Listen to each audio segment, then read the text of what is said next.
Con su permiso, Presidenta. Adelante. La desigualdad es la enfermedad más grave del siglo XXI. Pareciera anticlimático decir esto en medio de una pandemia tan devastadora como lo ha sido la del COVID-19, pero es cierto. Hay un injusto reparto de la riqueza, no hay duda de ello. La riqueza se concentra en pocas manos. Pero la riqueza no es solamente económica, es también educativa, y también allí tenemos tareas pendientes. La diferencia entre crecimiento y desarrollo, entre avance y progreso, no es la economía, es la educación.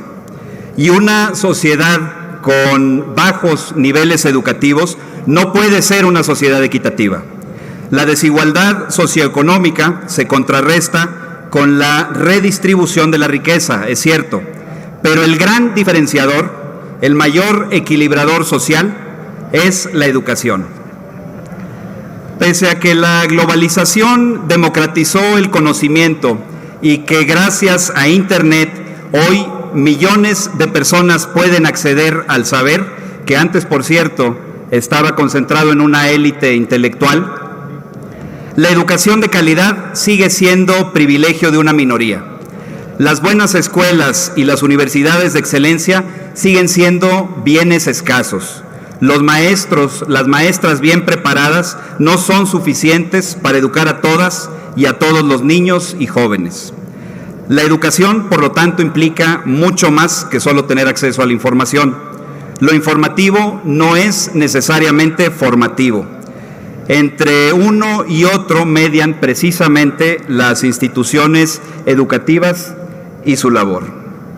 Hoy, que toca reflexionar sobre el primer siglo de la Secretaría de Educación Pública, me permito afirmar que la Secretaría de Educación Pública ha sido la clave del devenir de México en el siglo XX, con todos sus logros y también, hay que decirlo, con todas sus deficiencias.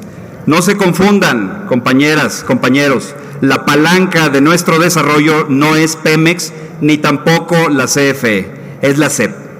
Y es que no se podría entender al México de hoy sin la cruzada alfabetizadora de José Vasconcelos, sin la escuela pública, sin las y los maestros o sin el libro de texto gratuito.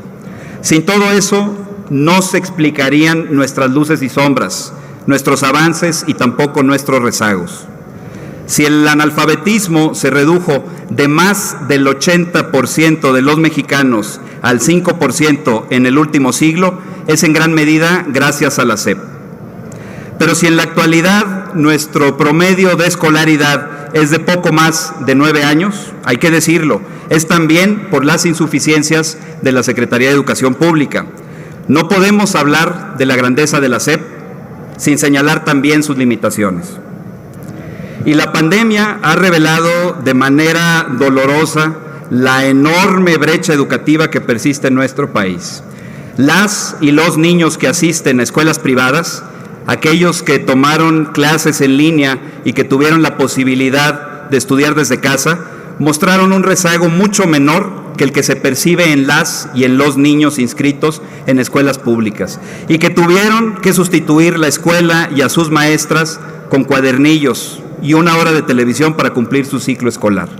Hoy, las cifras nos hablan de una deserción escolar tremenda. 5 millones de niñas y niños ya no volvieron a este ciclo escolar. 5 millones de niñas y de niños han abandonado la escuela porque desde el Estado no supimos generar las condiciones para que siguieran aprendiendo a la distancia, para volver antes a clases o para reinsertarse después de un año de pandemia. Sin duda alguna, esto tendrá efectos importantes en las posibilidades de desarrollo que tengan en lo individual, pero también en el desarrollo que el país pueda alcanzar cuando su generación esté al mando.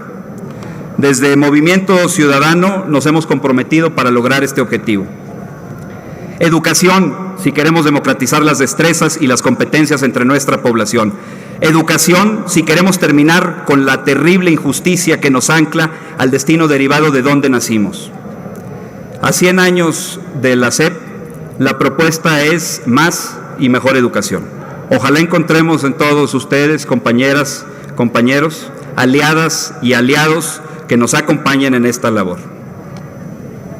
¿Es cuánto?